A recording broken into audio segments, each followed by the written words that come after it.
नमस्कार दोस्तों।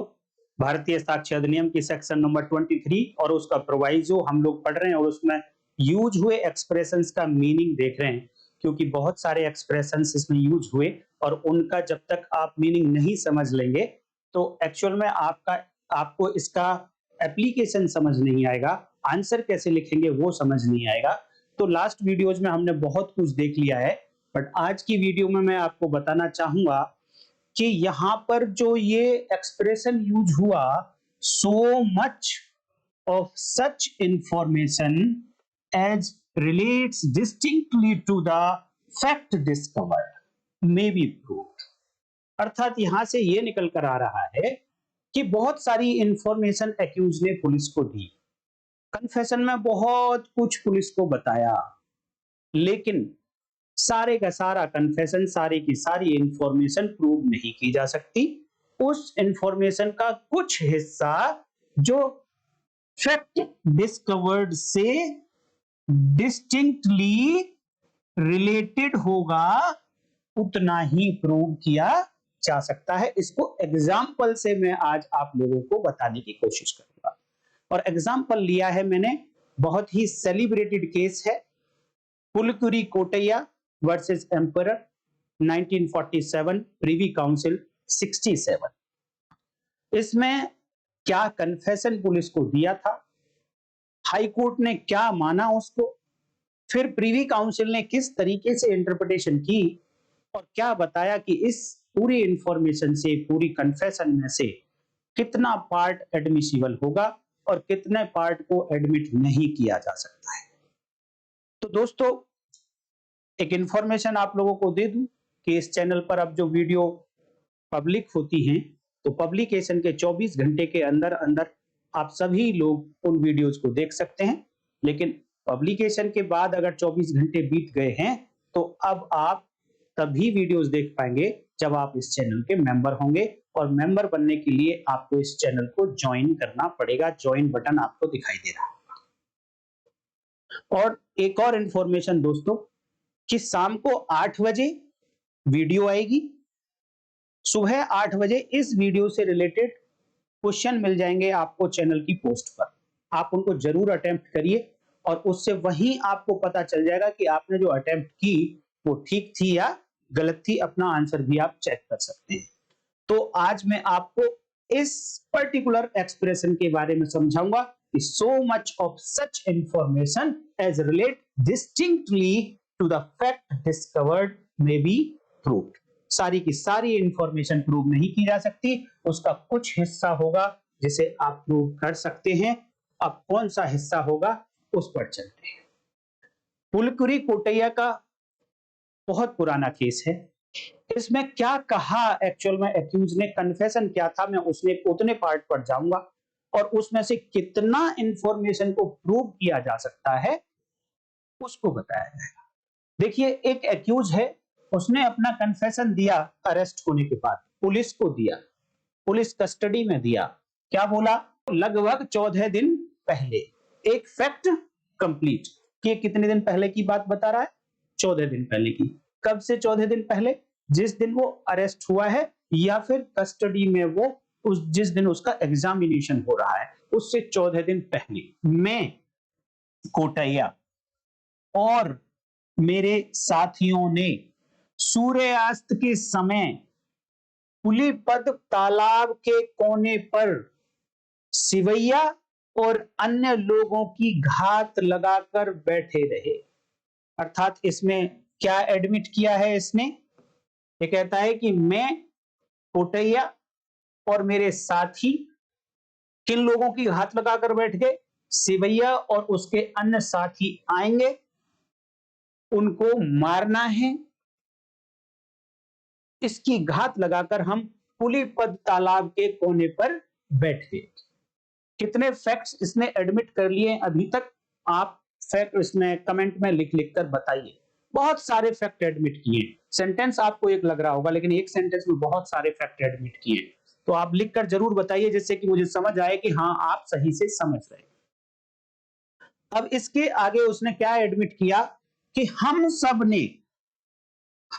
ने मिलकर सिवैया, जिसका इंतजार कर रहे थे सिवैया को, और सुबैया को पीट पीट कर मार डाला। दो लोगों को, सिवैया और सुबैया, दोनों को पीट पीट कर मार डाला। शेष लोग भाग गए। हमारी पार्टी में शामिल दौंड्यापति राम्या के हाथ पर चोटें आई। उसके हाथ में भाला था। उसके हाथ में, किसके हाथ में? दौंड्यापति के हाथ में। उसने वह मुझे दे दिया। मैंने उसे किसको? उस भाले को, स्पीयर को, और अपनी लाठी को गांव में वेंकट नारसू के ढेर में छिपा दिया। अगर आप आए तो मैं आपको दिखा सकता हूं। हमने ये सब कुलिकुरी कोटैया के उकसाने पर किया। ये था इसका कन्फेशन।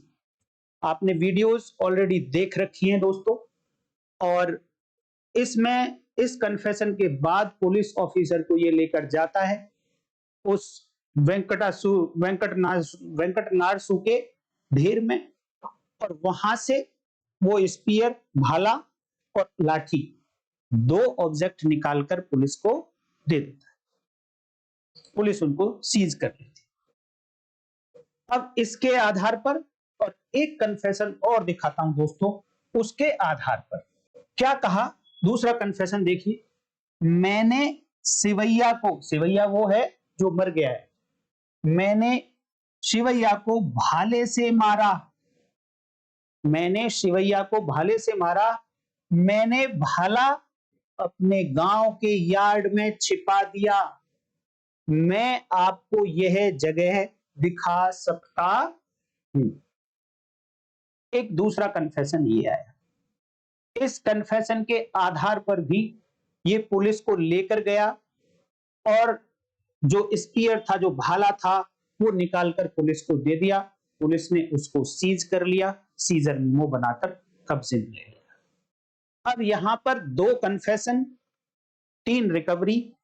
इनके आधार पर जो ट्रायल कोर्ट थे, उन्होंने इसको सारे के सारे को एडमिट कर लिया, ये कहते हुए क्योंकि कन्फेशन के आधार पर फर्दर सब्सीक्वेंट एक डिस्कवरी ऑफ फैक्ट हो गया है, तो माना जाएगा कि उस डिस्कवरी ऑफ फैक्ट के कारण जो ये कन्फेशन दिए गए यहां पर, ये सभी के सभी सत्य थे। और सत्य थे तो ये तो प्रूव हो गया है कि इन लोगों ने मारा है, तो इसलिए इनको सजा सुना दी गई। अब ये मैटर गया मद्रास हाई कोर्ट के पास। मद्रास हाई कोर्ट में इन सभी एविडेंसेस को ठीक माना, और जितने भी एक्यूज को ट्रायल कोर्ट ने सजा दी थी, उनकी सजा को अपहेल्ड कर दिया और ट्रायल कोर्ट के डिसीजन को ठीक माना। देन पुलिकुरी कोटैया जाता है इस डिसीजन के against Privy Council. Then Privy Council ने क्या कहा, मैं एक बारी फिर उस पर और आपको लेकर चलना चाहता हूं। प्रीवी काउंसिल ने कहा कि ये जो सेक्शन है, सेक्शन 27 इंडियन एविडेंस एक्ट, ये इससे प्रीवियस दो सेक्शन 25 एंड 26 इसकी एक्सेप्शंस हैं। जो बार यहां पर लगाया गया कि कन्फेशन को प्रूव नहीं किया जा सकता, उस बार को सेक्शन 27 उठाने का काम करता है और कहता है कि आप प्रूव कर सकते हैं, लेकिन केवल और केवल उतनी इंफॉर्मेशन को जो इंफॉर्मेशन डिस्कवर्ड फैक्ट से कनेक्टेड होगी। तो मैं पिछली 2-3 वीडियो में आप लोगों को ऑलरेडी बता चुका हूं कि इसी केस में डिस्कवर्ड फैक्ट में क्या क्या शामिल होगा। आप फिर नोट कर लीजिए, अभी रिपीट कर देता हूं कि डिस्कवर्ड फैक्ट में पहले उन्होंने जनरलाइज किया कि इसमें केवल और केवल फिजिकल फैक्ट नहीं है, इसमें दोनों टाइप के फैक्ट। इंडियन एविडेंस एक्ट की सेक्शन 3 में फैक्ट की डेफिनेशन दी, और वहां पर कहा गया कि everything, state of thing, relation of things, ये सब क्या है? ये फैक्ट है। लेकिन कब बनेंगे ये फैक्ट? जब कोई व्यक्ति इनको अपनी सेंसेस से, अपनी इंद्रियों से परसीव कर लेगा, महसूस कर लेगा। और साथ में कहा कि वो जो मेंटल कंडीशन होती है, मेंटल कॉन्शियसनेस जो होती है, उसका भी ज्ञान अगर किसी को हो जाता है तो वो मेंटल कॉन्शियसनेस भी फैक्ट बन जाती है। अर्थात इसके आधार पर डिसाइड हुआ था, मैंने जब टाइप ऑफ फैक्ट्स बताया था, तो physical fact and mental fact, दो तरीके के फैक्ट होते हैं। साइकोलॉजिकल फैक्ट, ऐसे फैक्ट एक तो जो माइंड की दुनिया में है, माइंड के अंदर अंदर है, और दूसरे फैक्ट जो माइंड की दुनिया से बाहर की दुनिया में है, जो बाहर की दुनिया में दिखाई दे सकती हैं, आपको इंद्रियों से महसूस हो सकते हैं, वो सब फिजिकल फैक्ट। और जो माइंड के अंदर हैं, केवल जो विचार हमारे चल रहे हैं, intention, knowledge, ill will, goodwill, negligent, ये सब माइंड के अंदर होता है, और ये साइकोलॉजिकल फैक्ट होते हैं। तो पुलकुरी कोटैया केस में प्रीवी काउंसिल ने कहा कि यहां पर जो फैक्ट डिस्कवर्ड वर्ड यूज हुआ, डिस्टिंक्टली रिलेटेड से पहले, relates distinctly to the fact discovered word, physical fact भी है और साइकोलॉजिकल फैक्ट भी है, इनफैक्ट मेंटल फैक्ट भी है। तो फिजिकल फैक्ट में क्या क्या होगा? एक तो वो ऑब्जेक्ट जिसको डिस्कवर कराया एक्यूज पर्सन, नंबर एक ऑब्जेक्ट। नंबर टू, वो प्लेस, जिस प्लेस से रिकवर कराया, डिस्कवर कराया। नंबर थ्री, वो एक्यूज की एक्सक्लूसिव नॉलेज। लास्ट वीडियो में मैंने बात करी थी, एक्सक्लूसिव नॉलेज बहुत ही इंपॉर्टेंट फैक्ट है। 50% क्वेश्चन तो आपके केवल और केवल इसी बात को याद रखने से क्लियर हो सकते हैं कि आपको चेक करना है कि जब एक्यूज ने पुलिस को इंफॉर्मेशन दी और जब ये एक्यूज पुलिस को स्पॉट पर लेकर गया, क्या उससे पहले ये इंफॉर्मेशन किसी और के पास थी क्या? अगर किसी और के पास थी तो ये इंफॉर्मेशन एक्यूज की एक्सक्लूसिव नॉलेज में नहीं कहा जाएगा, और फिर ये सेक्शन 27 में एक्यूज के अगेंस्ट प्रूव नहीं हो सकता। 23 बीएसए के प्रोवाइजो में एक्यूज के अगेंस्ट प्रूव नहीं हो सकता। तो ये जो एक्सक्लूसिव नॉलेज ऑफ किस बात की, नॉलेज किस बात की? दो बात की, कि एक वो ऑब्जेक्ट और इस प्लेस पर था, ये एक्सक्लूसिव नॉलेज इस एक्यूज की ही होनी चाहिए और किसी के पास ये इंफॉर्मेशन होनी ही नहीं चाहिए। इवन एक्यूज के बताने से पहले अगर पुलिस के पास ये इंफॉर्मेशन थी तो तब भी इसको एक्सक्लूसिव नॉलेज के आधार पर डिस्कवरी नहीं कहा जाएगा, और फिर सेक्शन 23 बीएसए में प्रूव नहीं किया जा सकता। तो आपको चेक करना है कि जब ये एक्यूज पुलिस को ये इंफॉर्मेशन दे रहा है पुलिस कस्टडी में, उससे पहले किसी और के पास नहीं होनी चाहिए। जनरली इसीलिए कहते हैं कि पब्लिक प्लेस में पड़ी हुई वस्तु को अगर एक्यूज ने रिकवर कराया है तो ये एक्सक्लूसिव नॉलेज ऑफ एक्यूज नहीं कहा जा सकता। इसलिए कहा जाता है कि जो पब्लिक प्लेस में रिकवरी हुई, पब्लिक प्लेस से किसी ऑब्जेक्ट की रिकवरी हुई, वो 27 की रिकवरी नहीं है। लेकिन इसमें फर्दर एक्सप्लेनेशन भी है कि वर्ड यूज हुआ है डिस्कवरी ऑफ फैक्ट। डिस्कवरी का मतलब देयर मस्ट बी कंसीलमेंट, और कंसीलमेंट अगर पब्लिक प्लेस में भी किया जा सकता है, देन ऐसे ऑब्जेक्ट की रिकवरी सेक्शन 27 में आ जाएगी।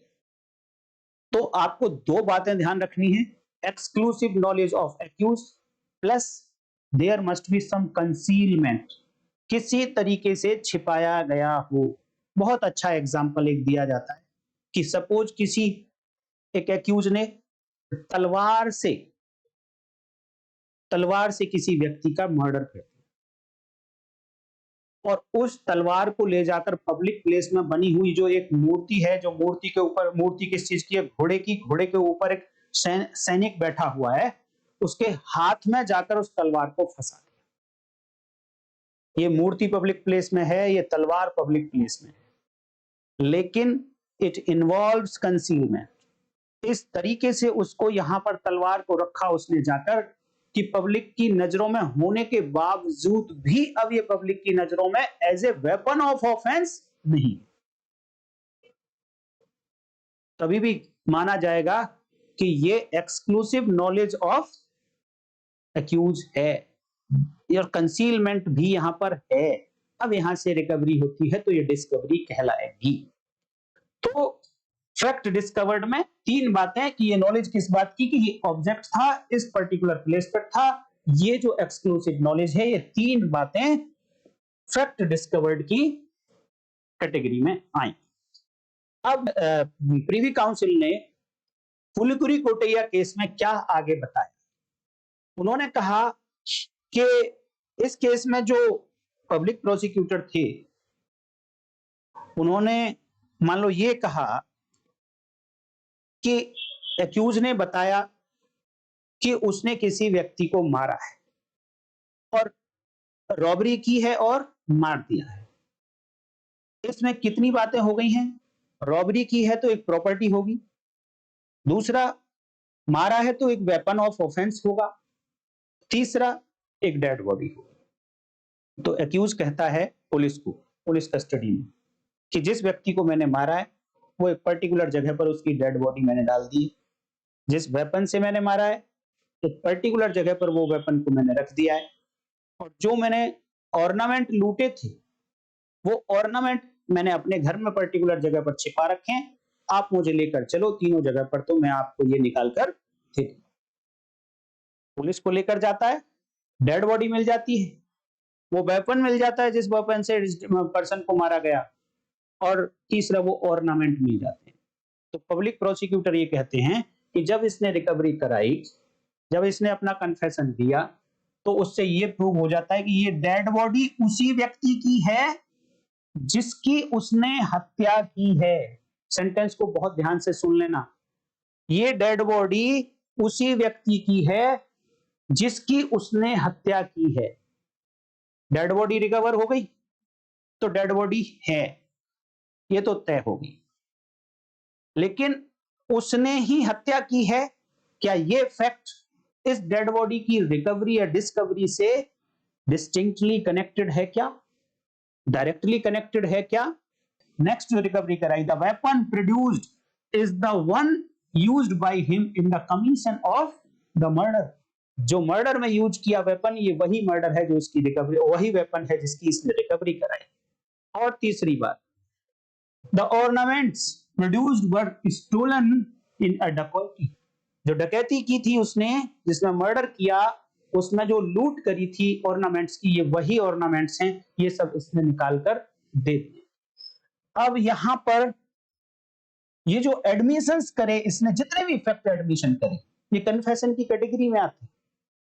और अगर कन्फेशन की कैटेगरी में आते हैं और पब्लिक प्रोसिक्यूटर साहब की बात मानते हुए इन सबके सबको एडमिशिबल मान लिया जाए, ग्राह्य मान लिया जाए, इनको प्रूव किया जा सकता हो हर एक बात को, यही बात की क्या कि ये वही डेड बॉडी है जिसका इसने मर्डर किया, ये वही वेपन है जिस वेपन से मर्डर किया, ये वही ऑर्नामेंट है जो इसने उस डकैती में लूटे थे। तो पुलिकुरी कोटैया केस में प्रीवी काउंसिल का कहना यह है कि जो बार लगाया, इससे पहली सेक्शंस, दोनों सेक्शंस 25 एंड 26 ने जो बार लगाया कन्फेशन को प्रूव ना करने के लिए, तो सेक्शन 27 ने तो कह दिया कि सारी की सारी सेक्शन, वो दोनों सेक्शन 25 भी प्रूव कर सकते हो आप, और 26 के अकॉर्डिंग भी प्रूव कर सकते हो। क्यों? क्योंकि देखिए इसमें तो जितने भी सेंटेंसेस उसने बोले, इसके अंदर तो कन्फेशन भी है। क्या बोला उसने कि जिसकी हत्या उसने की है, डायरेक्टली क्या एक्सेप्ट कर रहा है? अपने गिल्ट को एक्सेप्ट कर रहा है। अर्थात सेक्शन 27 को अगर इस तरीके से इंटरप्रेट किया गया तो section 25 and 26 will lose its effect. अपना जो उनका प्रभाव होगा वो तो खत्म ही हो जाएगा, वो तो रिडंडेंट हो जाएंगी, उनका तो कोई यूज ही नहीं रह गया। इसलिए पुलिकुरी कोटैया में प्रीवी काउंसिल ने अलग अलग डिफरेंशिएट किया। एक और एग्जांपल देता हूं, अच्छा एग्जांपल है, आप बहुत ध्यान से एक बार सुनना, इसका स्क्रीनशॉट ले लो। एग्जांपल में कन्फेशन में क्या बोला है एक्यूज ने, मैं अपने घर की छत में छिपा हुआ चाकू पेश कर सकता हूं। नोट कर लो और ध्यान से पढ़ो, मैं अपने घर की छत में छिपा हुआ चाकू पेश कर सकता हूं। बस इतना सा है, और इसके आधार पर उसने रिकवरी करा भी दी। It leads to discovery of the fact that a knife was concealed in the house of informant to his knowledge. जब उसने ये डिस्कवरी करा दी ऐसे नाइफ की अपने घर से, तो एक डिस्कवरी ऑफ फैक्ट तो है। किस बात की डिस्कवरी है? ये डिस्कवरी इस बात की है कि एक नाइफ उसके घर में छिपाया गया था, ऐसी एक्यूज की नॉलेज में है। देखो, थोड़ा सा आपकी अटेंशन चाहिए, बहुत इंपॉर्टेंट बातें चल रही हैं यहां पर, थोड़ा सा फोकस चाहिए और शब्दों पर ध्यान देना है आपको। खाली ऐसे ही अंदाजा नहीं लगाना कि क्या बोला जा रहा है, एक एक शब्द को सुनना है। उन्होंने कहा है कि यहां पर डिस्कवरी किस फैक्ट की है? एक तो इस बात की कि उस घर में वेपन को कंसील किया गया था। दूसरी बात कि ये वेपन यहां पर कंसील है, इस बात की जानकारी एक्यूज को थी। तो क्या इतने मात्र से, ये आप कॉमन सेंस लगाकर बताइए, लॉजिकल माइंड अप्लाई करिए आप, कि क्या इतने मात्र से ये प्रूव हो जाता है कि इस एक्यूज ने ही इस चाकू का प्रयोग किसी को मारने के लिए किया है? सपोज ये केस मर्डर का है, उस मर्डर में वेपन ऑफ ऑफेंस एक चाकू है। जिस एक्यूज को पुलिस ने अरेस्ट किया उस एक्यूज का ये कन्फेशन है, उसने ऐसा बोला और चाकू की डिस्कवरी हो गई। तो यहां पर माननीय प्रिवी काउंसिल के जो जजेस हैं उन्होंने कहा कि यहां पर जो डिस्कवरी है वो दो बातों की है कि एक तो उसने चाकू कंसील किया, उसने नहीं, गलत बोल रहा हूं मैं, उसने कंसील किया, ये यहां से प्रूव नहीं होता है। हाँ, बस ये प्रूव होता है कि इसको यहां छिपाया तो गया था, कंसील तो किया गया था, और इस बात की नॉलेज थी उसको। ये दो फैक्ट डिस्कवर हुए। लेकिन इसमें एक छोटा सा पार्ट और ऐड कर दीजिए कि मैं अपने घर की छत में छिपा हुआ चाकू पेश कर दूंगा जिससे मैंने ए को मारा। इस सेंटेंस में एक बात और ऐड कर दी गई। इंग्लिश के उस सेंटेंस में देखें तो इंग्लिश का सेंटेंस था आई विल प्रोड्यूस अ नाइफ। पहले वाला सेंटेंस बता देता हूं, आई will produce a knife concealed in the roof of my house, और डिस्कवरी हो गई नाइफ की। तो आप समझ गए कौन कौन से फैक्ट डिस्कवर हुए। बट इसी सेंटेंस में 4-5 वर्ड और ऐड कर दीजिए, I will produce a knife with which I stabbed A. ये वो नाइफ जिससे मैंने ए को चाकू मारे थे, उस नाइफ को मैंने कंसील किया है अपने घर की छत में, मैं चलकर आपको रिकवर करा दूंगा। तो माननीय प्रिवी काउंसिल के जजेस ने कहा कि इस सेंटेंस में अगर आप ये वाले वर्ड्स जोड़ देते हैं तो इस डिस्कवरी से ये वाले वर्ड प्रूव नहीं होते कि ए को जो चाकू मारे वो इसी एक्यूज ने मारे थे। ऐसा नहीं हो सकता। देखिए, मैं आपको एक सिचुएशन देता हूं कि यहां पर एक्यूज ए है, इसके पिताजी बी हैं। इसके पिताजी सपोज चाकू मारकर आए थे किसी सी को, और अपने घर में आकर उन्होंने अपने घर की छत में छिपा दिया, और वो ए ने देख लिया, बी के बेटे ने ए ने देख लिया। अब पुलिस ने ए को पकड़ लिया, और जब इसकी पिटाई लगाई तो ए ने कहा कि मैं अपने घर की छत में छिपे हुए चाकू को आपको रिकवर करा सकता हूं। तो इसमें क्या गलत बोला उसने? ए ने क्या गलत बोला है? भाई, ए को पता है कि एक चाकू है, कहां पर है? उसके घर की छत में है, और ये नॉलेज भी उसको है। बट क्वेश्चन ये है कि ये नॉलेज आई कैसे उसको? क्योंकि उसने देख लिया था कि उसके पिताजी ने उसके घर की छत में इस चाकू को छिपाया है। तो नॉलेज होने मात्र से क्या ए एक्यूज बन जाएगा? क्या इसमें ये भी सेंटेंस अगर ऐड कर दिया कि जिससे मैंने ए को चाकू मारा था, क्या ये भी प्रूव हो जाएगा? नहीं होगा। यही पुलिकुरी कोटैया केस में बताया उन्होंने। तो उन्होंने कहा कि these words are inadmissible since they do not relate to the discovery of the knife in the house of the informant। जो जिसने सूचना दी पुलिस को, उसके घर से जो ये नाइफ मिला है, इस नाइफ से इन वर्ड्स का कोई लेना देना नहीं है कि उसी ने इस चाकू से स्टैब किया था। इसके लिए पुलिस को दूसरी एविडेंसेस लानी पड़ेंगी। पहली एविडेंस कि क्या यही चाकू यूज हुआ है स्टैब करने में। दूसरी बात, अगर यही चाकू यूज हुआ है तो क्या इसी व्यक्ति के हाथ में था वो चाकू जिस समय स्टैब किया गया। ये फर्दर प्रूव करना पड़ेगा। केवल और केवल इतनी डिस्कवरी के आधार पर पनिशमेंट नहीं दी जा सकती है। तो ये बातें थी जो पुलिकुरी की कोटैया केस में पहले डिस्कस की गई। उसके बाद अब हम आए फिर से वही पुलिकुरी कोटैया केस का जो कन्फेशन था, तो उसमें देखिए क्या क्या हमें हटाना पड़ेगा और कौन कौन सा matter. So much of information, ये इंफॉर्मेशन का कौन सा पार्ट प्रूव किया जा सकता है, अर्थात साथ में ये भी कह रहे हैं कि कौन सा पार्ट प्रूव नहीं किया जा सकता है। तो पहला सेंटेंस, लगभग 14 दिन पहले भैया ये जो स्पीयर भाला और डंडा रिकवर हुआ, इससे कहीं भी ये इन्फ्रेंस निकलता है कि ये 14 दिन पहले की बात है क्या? क्या ये जो मिले डंडे और भाले, इसका 14 दिन से कोई डायरेक्ट कनेक्शन है, डिस्टिंक्टली रिलेटेड है? नहीं है। It means this much of information can not be proved. ये डिस्कवर्ड फैक्ट नहीं है। मैं कोटैया और उसके साथियों ने, यानी इन सब लोगों ने मिलकर, क्या भाले की रिकवरी और डंडे की रिकवरी से ये प्रूव होता है कि इन सब ने मिलकर ऐसा किया? नो। सूर्यास्त के समय किया प्रूव होता है क्या? नो।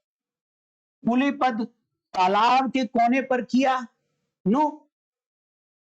शिवैया और अन्य लोगों की घात लगाकर बैठे रहे, क्या वो ऐसी घात लगाकर बैठे थे इस डंडे से और भाले की डिस्कवरी से, रिकवरी से कुछ प्रूव होता है क्या? नहीं।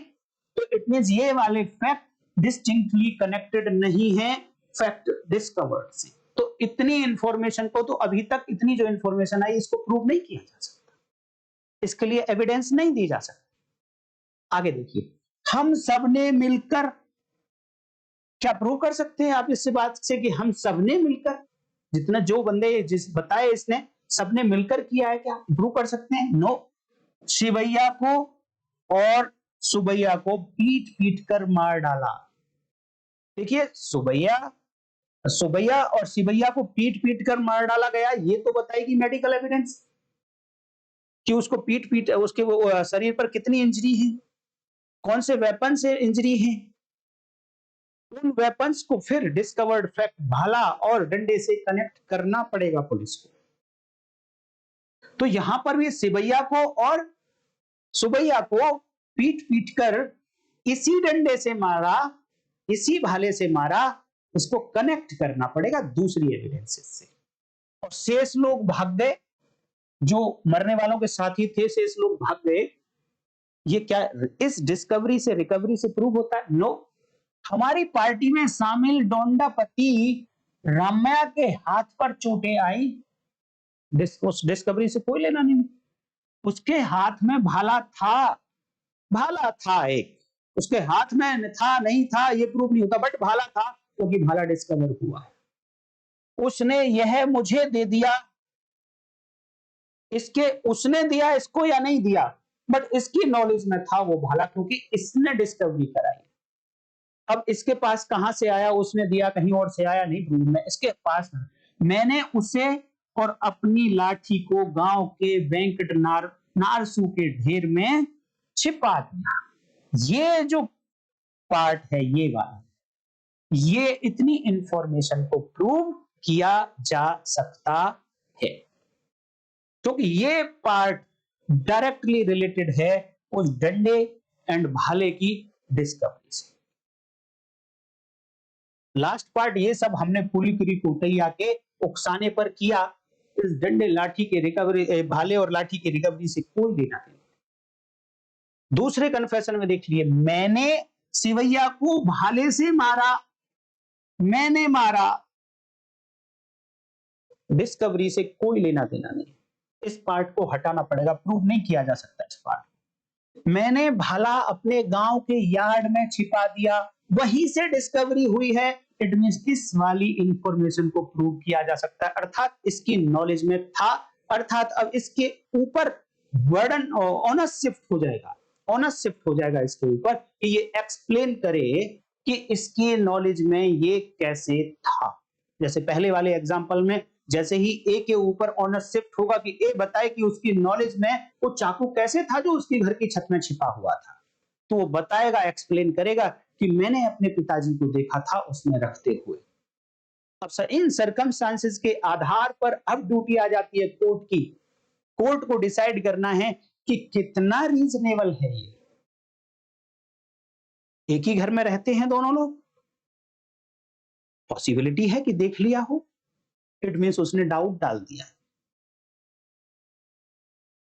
तो इस तरीके से इस इंफॉर्मेशन को आपको समझना है। जहां ये इंफॉर्मेशन वर्ड यूज हुआ, so much of such information word use हुआ, distinctly relation, direct relation word use हुआ, इतने एक्सप्रेशंस को समझने के लिए ये एग्जांपल मैंने आप लोगों को समझाए।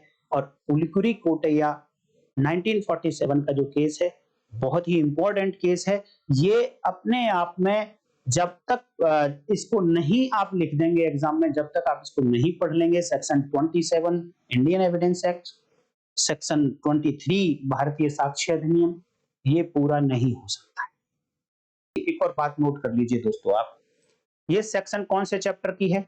चैप्टर नंबर 2, जहां पर बात होती है रेलेवेंसी की, और जहां पर बताया गया कि कन्फेशन इररिलेवेंट है। दूसरी बात बताया गया कि कौन से कन्फेशन को प्रूव नहीं किया जाएगा। एक कन्फेशन इररिलेवेंट बताया, एक जगह बता रहे हैं कि प्रूव नहीं किया जाएगा, और फिर उसका एक्सेप्शन दिया कि प्रूव भी किया जा सकता है इन सर्कमस्टेंसेस। जहां प्रूव करने की बात कह दी, इट मींस उतने पार्ट को रेलेवेंट बना दिया, क्योंकि रेलेवेंसी वाले चैप्टर तो पहले कोई फैक्ट रेलेवेंट होगा, देन क्वेश्चन उठेगा कि अब इसके लिए जो एविडेंस आ रही है, इस फैक्ट को प्रूव करने के लिए, इस कन्फेशन को प्रूव करने के लिए जो एविडेंस आ रही है, क्या वो एडमिसिबल है, ग्राह्य है? ये दूसरी बात होती है। मान लो कि ये ग्राह्य भी है, जैसे कि कन्फेशन ये किसको दिया? पुलिस ऑफिसर को, जिसको बोला, जिसने सुना, वही कोर्ट में आया है। ओरल एविडेंस है, डायरेक्ट एविडेंस से प्रूव होगी, मौखिक साक्ष्य से प्रूव होगी तो वही आया है। तो एडमिसिबल तो है उस व्यक्ति की एविडेंस जिसने सुना है कन्फेशन। तो पहला पार्ट रेलेवेंट है या नहीं है, दूसरा पार्ट जो एविडेंस लाई जा रही है वो एडमिसिबल है या नहीं है इस फैक्ट के लिए। अब तीसरी बात, एडमिसिबल हो भी गई, देन देखना है कि ये एविडेंस कितनी रिलायबल है, इस पर कितना विश्वास किया जा सकता है। ये जज साहब की ड्यूटी है, और डिफेंस की ड्यूटी है कि उसको वो इम्पीच करे, इसकी क्रेडिबिलिटी को, विटनेस की क्रेडिबिलिटी को, कि इसने जो बोला है वो वैसे नहीं है जैसे हुआ है, या ये इंफॉर्मेशन झूठी है, आप इस पर रिलाय मत करिए। तो जज साहब को डिसाइड करना है कि इस विटनेस की बात पर मैं रिलाय करूं या ना करूं। That is called reliability, to check the reliability. Reliability check करने के बाद मजिस्ट्रेट साहब की फिर एक और ड्यूटी आती है कि क्या ये सफिशिएंट है to convict, to punish the accused person. ये उसी तरीके से है कि आपके सामने एक खाना आया, तो खाना क्या आपकी सेहत के लिए रेलेवेंट है? जो खाना आपके सामने आया, तो पहले आपको यह डिसाइड करना है कि क्या आप उसे खा सकते हैं। जब आप खा सकते हैं, जब आपने ये डिसाइड कर लिया कि हाँ खा सकते हैं, तो अब ये चेक करना है कि क्या उसी तरीके से आया है जिस तरीके से मैं खाता हूं। मान लो मैं अपनी हैबिट बताता हूं कि मैं चावल और दाल खा लेता हूं, दाल और चावल मैं खा लेता हूं और दाल चावल ही मेरे सामने आ गए, अर्थात ये जो भोजन मेरे सामने आए रिलेवेंट है। बट दोस्तों मैं एक बात बता दूं आपको कि मैं हाथ से नहीं खा सकता उसको, मैं चम्मच से ही खाता हूं, लेकिन चम्मच उस खाने में नहीं परोसी गई साथ में। रिलेवेंट है मेरे लिए, खा सकता हूं मैं, बट स्टिल एडमिसिबल नहीं है मुझको। जिस तरीके से मेरे सामने परोसी गई ये मुझे एडमिटेड नहीं है, मेरे लिए ग्राह्य नहीं है, मैं इसको रेलेवेंट होने के बावजूद भी नहीं खा सकता क्योंकि मैं हाथ से नहीं खा सकता। मुझे चम्मच चाहिए लेकिन चम्मच नहीं दी जा रही, तो उस तरीके से नहीं आया जिस तरीके से आना चाहिए। चलो मान लो कि चम्मच दे भी दी गई, अर्थात मैं इसको अब खा सकता हूं, ये एडमिसिबल। लेकिन अगला क्वेश्चन ये आता है कि जैसे ही मैंने खाया तो वो मेरे स्वाद के अकॉर्डिंग थी या नहीं थी। नेक्स्ट क्वेश्चन ये आता है, मैं खा सकता हूं राइस और दाल को, वही था, चम्मच के साथ खाता तो चम्मच भी मिल गई। अब जब मैंने खाया तो मुझे लगा कि हाँ टेस्टी है, मेरे टेस्ट के अकॉर्डिंग है, इसमें ज्यादा मिर्ची नहीं है, मैं कम मिर्ची खाता हूं, कहीं ज्यादा मिर्ची आ गई तो एडमिसिबल तो हो गई, बट भैया रिलायबल नहीं थी। उतनी ही मिर्ची है, उतना ही नमक, उतना ही टेस्ट है जो मुझे चाहिए, जो मेरे केस को चाहिए। अगली बात आती है कि टेस्टी भी है, रिलायबल भी है, बट क्या उतनी मात्रा में है जितनी मात्रा से मेरा पेट भरेगा? उसको खाने के बाद क्या वो मेरी भूख मिटाने के लिए सफिशिएंट है? इसी तरीके से जज साहब को देखना है कि रेलेवेंट भी है, एडमिसिबल भी है, रिलायबल भी है, तो क्या सफिशिएंट है to convict any person this accused who is under trial. अगर पाते हैं जज साहब yes it is sufficient to convict him, then ये चार बातें relevant, admissibility, reliability and sufficiency, जब ये चारों बातें मिल जाएंगी देन ही कभी किसी अक्यूज को पनिशमेंट दी जा सकती है। अगर आप इनमें से किसी एक बात को भी रिमूव करने में सफल हो गए as an advocate, as an defence counsel, तो आप पनिशमेंट बचा सकते हैं, कन्विक्शन नहीं होगी आपके क्लाइंट को। फिर ये चारों की चारों बातें चाहिए। तो यहां पर अब जो ये कन्फेशन था, पहली बात तो इररिलेवेंट था, बार लगा हुआ था सेक्शन 25 26 से, लेकिन 27 में जाकर बार को हटा दिया गया, इतनी सी इंफॉर्मेशन को एडमिसिबल बना दिया गया, और ये अपने आप में कोई सब्सटेंटिव एविडेंस नहीं है, ठोस सबूत नहीं है कि केवल और केवल इसी के आधार पर पूरे केस को प्रूफ मान लेंगे आप। देखिए मद्रास हाई कोर्ट ने इस केस में ऐसा ही किया था कि इतनी सी डिस्कवरी को मानते हुए उन्होंने मान लिया कि वो 14 दिन पहले ही ये प्रूव कर दिया इस रिकवरी ने कि 14 दिन पहले नहीं, ये प्रूव हो गया इस रिकवरी से कि इसी व्यक्ति ने मारा है, किसी और ने नहीं मारा है।